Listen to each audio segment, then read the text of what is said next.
At 5:40 on the eastern steppe, a woman is outside the jur in the dark before sunrise, breaking ice from the water barrel with the back of an axe. Her husband is still inside. The animals need water before the temperature drops further. She does not wait for him. At 8:15 in Ulaanbaatar, a woman in her late 30s opens the office of the logistics company she founded 7 years ago. She employs 11 people. 8 of them are women. She has a degree in economics from the National University of Mongolia. Her husband drives a truck for a mining company. He finished school at 16. By 10 in the School of Business at the Mongolian University of Science and Technology, a lecture on financial management is underway. Of the 31 students in the room, 24 are women. The professor is a woman. This is not an unusual morning.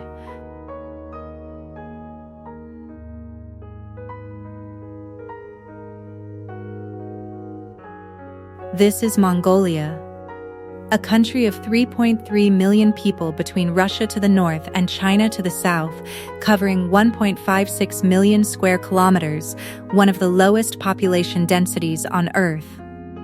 More than a third of its people are still nomadic or semi-nomadic.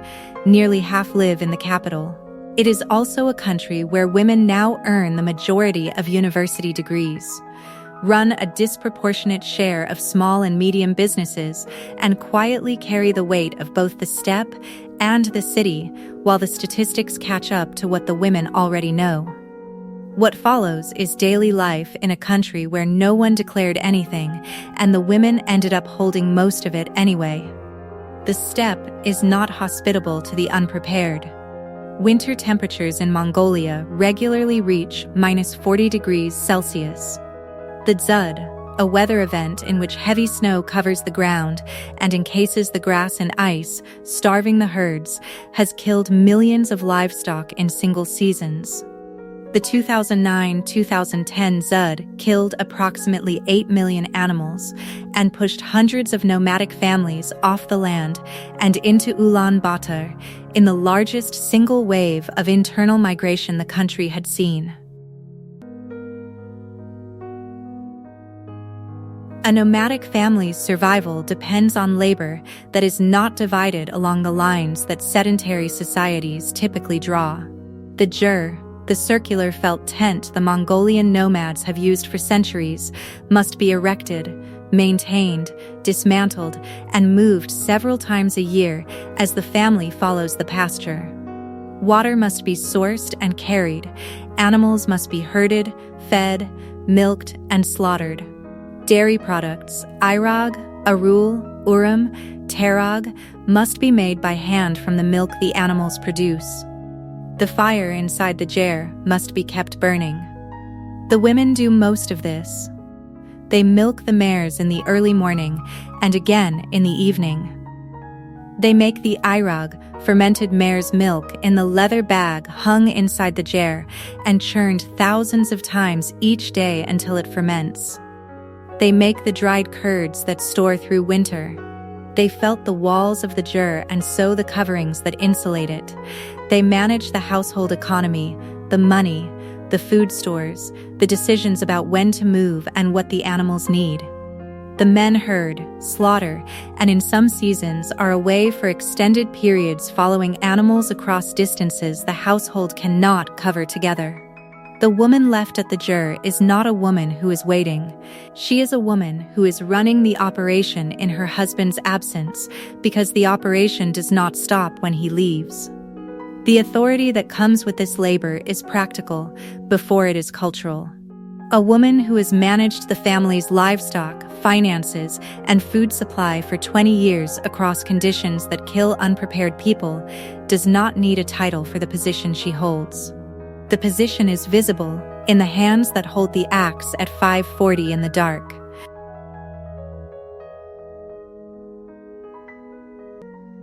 In 1990, Mongolia transitioned from a Soviet-style one-party state to a multi-party democracy and a market economy.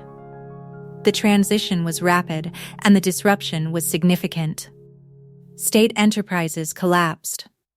Unemployment rose sharply. The social infrastructure the Soviet period had provided, guaranteed employment, subsidized childcare, structured education, was dismantled faster than private alternatives could replace it. Men who had dominated the Soviet-era industrial and administrative workforce were hit hardest by the collapse of state employment. Many left for the mining sector, which expanded through the 1990s and 2000s as Mongolia's vast deposits of coal, copper, and gold attracted foreign investment. The mining sector is overwhelmingly male and predominantly located outside Ulaanbaatar. Men went to the mines, or they went into informal trading, or they struggled. Women went to university. The pattern emerged clearly through the 1990s and accelerated through the 2000s. Mongolian women began enrolling in higher education at rates that outpaced men and that have continued to grow. By the 2010s, women constituted roughly 60% of university students in Mongolia.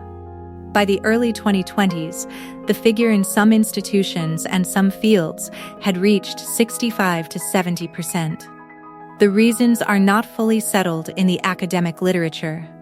One explanation centers on the mining economy, pulling men toward high-paying physical labor that does not require degrees. A young man in rural Mongolia in 2005 who could earn substantial wages at a copper mine without finishing university faced a different calculation than a young woman for whom the mining sector was largely closed. The degree was her route to the city economy. She took it. Another explanation points to the collapse of male role models in the transition period. Men who had held stable Soviet-era positions lost them suddenly and visibly. The disruption showed in household instability, in alcoholism rates that climbed through the 1990s, in fathers who were present but not functioning. Girls who watched that disruption in their households drew their own conclusions about the reliability of the male path and chose the female one. Both explanations are probably partially true. The result is the same. Mongolia now has a significant and growing gender gap in education that runs in the direction opposite to the global norm. In Ulaanbaatar, the evidence of this shift is visible in the composition of offices, courtrooms, hospitals, schools, and shops across the city. The legal profession in Mongolia is predominantly female. Teaching at every level below university is predominantly female. Healthcare administration is predominantly female. The civil service is predominantly female. Small and medium business ownership skews female in sectors including retail, food, education services, and logistics.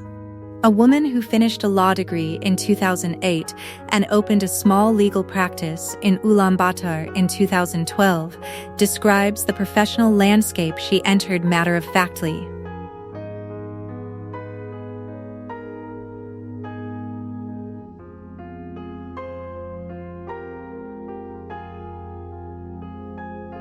Most of her colleagues in law school were women. Most of the lawyers she deals with across the table are women. The judges she appears before are frequently women. The environment does not feel unusual to her because it has been the environment since she arrived in it. What she describes as unusual is the conversation at home. Her husband works in logistics. He earns well. She earns more. The fact is not spoken about directly. It sits in the household the way a piece of furniture sits that everyone has decided not to move. Present. Acknowledged by its position and not discussed by name. The gap between women's educational attainment and women's political representation is the gap that draws the most comment from outside observers. Mongolia's parliament, the state Great Khural, was 17% female as of 2024. A country where women hold the majority of university degrees and a significant share of professional positions sends fewer than 1 in 5 women to parliament.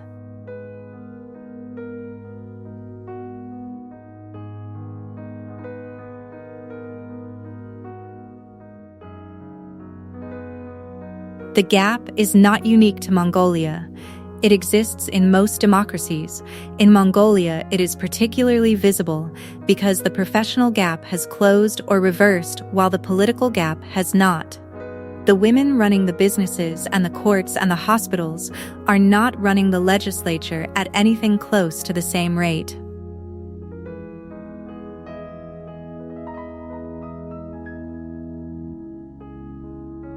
On the steppe, the gender arithmetic of the city does not quite apply, and the tensions that come with it arrive in different forms. A herding family in Arkhangai province has 2 daughters and 1 son. Both daughters finished secondary school. The older one is in Ulaanbaatar studying nursing. The younger one is still at home, helping with the herd, and expecting to leave for the city in 2 years. The son, who is 22, dropped out of school at 17 and has been with the family herd since. The father describes the arrangement without complaint. The girls went to study. The boys stayed with the animals. Someone had to. What he does not say is what the arrangement means for the long-term management of the herd, or what happens to the family's nomadic life when both daughters are urban professionals and the son is the only one left who knows how to read the pasture.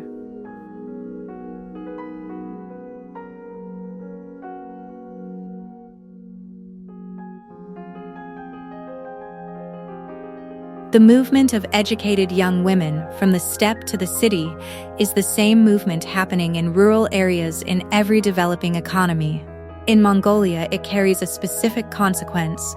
The nomadic herding culture that has defined Mongolian identity for centuries is losing its most educated members to the city economy, and the members it is losing are disproportionately female. The Jur districts on the edge of Ulaanbaatar, the sprawling informal settlements where rural migrants live in traditional jurs on unserviced land without running water or central heating, are where the steppe meets the city in the least comfortable version of that meeting.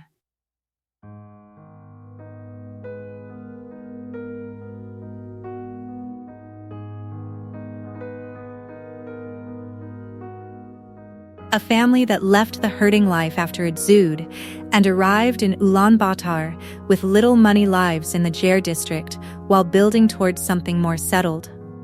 The women in those households are navigating 2 worlds simultaneously, the traditional domestic labor of the Jur and the urban economy they came to access. They do both, usually at the same time. The social tension that the gender education gap creates is most visible in the conversation about marriage. Mongolian women with university degrees are increasingly reluctant to marry men whose education and earning potential sits well below their own.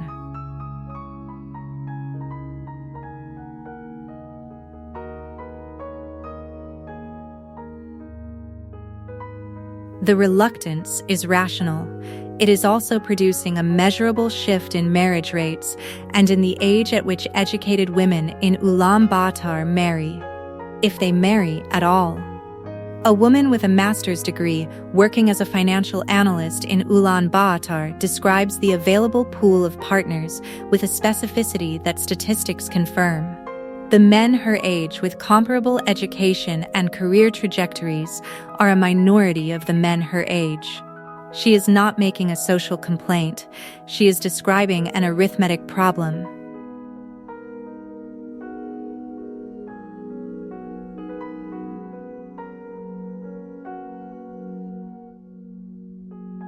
Men in Mongolia are aware of the shift, and the awareness is not uniformly comfortable.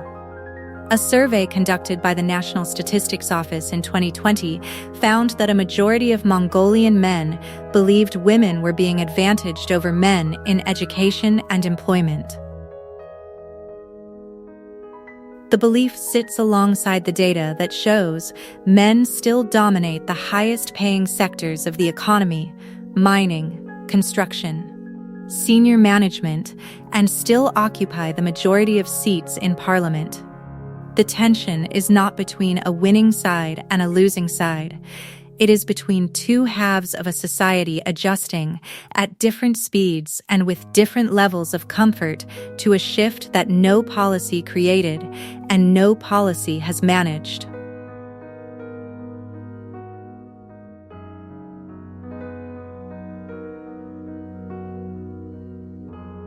The women got educated. The economy rewarded the education. The social framework has not caught up to either development. The catching up is happening inside individual marriages, inside individual households, in the specific negotiation of who earns what and what that means for who decides what. In a gur on the eastern steppe, late on an October afternoon, the fire has been rebuilt for the third time since morning. A woman in her 50s is rolling dough for booze, the steamed dumplings that are made in large quantities and eaten across the cold months. Her husband came in an hour ago from checking the southern pasture. He is drinking tea. He will eat when the booze are ready. The division of labor in this gur is not a relic and not a negotiation renewed daily. It is simply how the work has always been sorted here: the livestock, the pasture, the long hours in the cold checking on animals that do not care what the weather is doing. That is his. The dough, the fire, the household accounts. Increasingly the smartphone that tracks livestock prices in Ulaanbaatar and the WhatsApp thread with 3 other herding families in the district. That is hers, along with a widening share of the decisions that used to be made by whoever happened to be standing there. Neither of them would describe this as a system. It is simply Tuesday, and then it is Wednesday, and the work gets done. Their eldest daughter called from Ulaanbaatar this morning. She has been offered a position at a larger firm. The mother told her to take it. The father nodded when told. The daughter will not be coming back to the steppe. They both know this. They have known it for several years.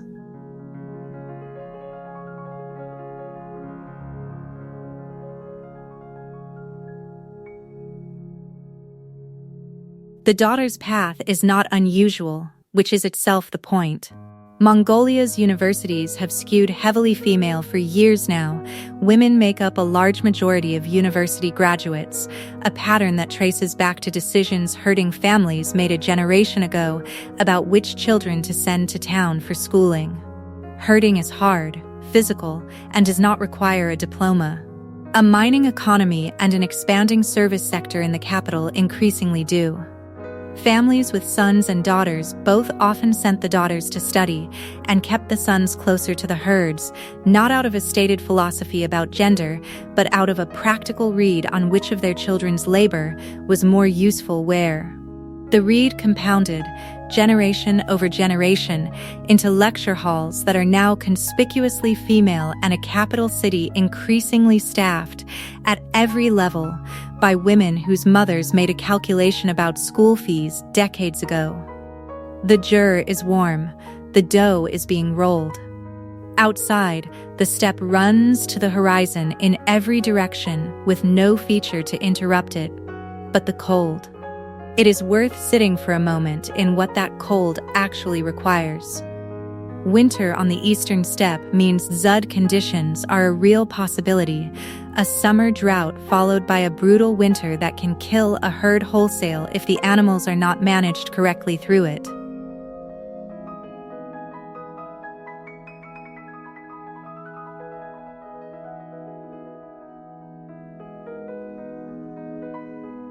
The mother's grip on the household's decisions is not symbolic. It extends to which animals get moved where. When the family's savings get spent on supplemental feed versus held back for an emergency, and when it's time to call a cousin in town for help. This is not the kind of authority that comes with a title. It is the kind that comes from being right, often enough, over enough winters, that no one questions it anymore.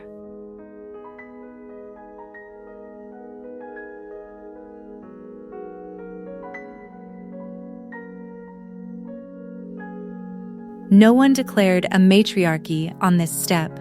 No policy created the pattern in the university lecture halls.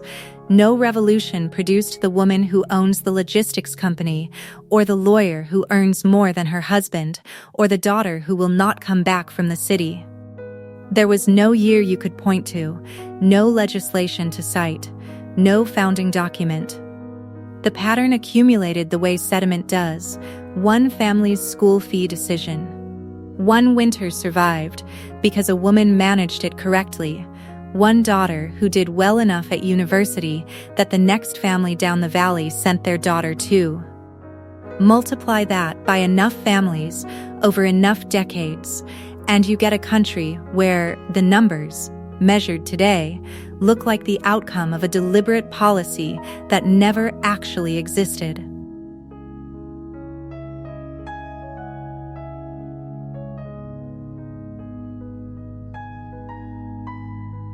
The women simply did the work. They did it in the dark at 5:40 with an axe and a frozen water barrel. They did it in the lecture halls that the mining economy made it rational for them to fill. They did it in the offices they opened and the cases they argued and the households they held together while the country worked out what it was becoming. The country is still working it out. The women are already at the next thing.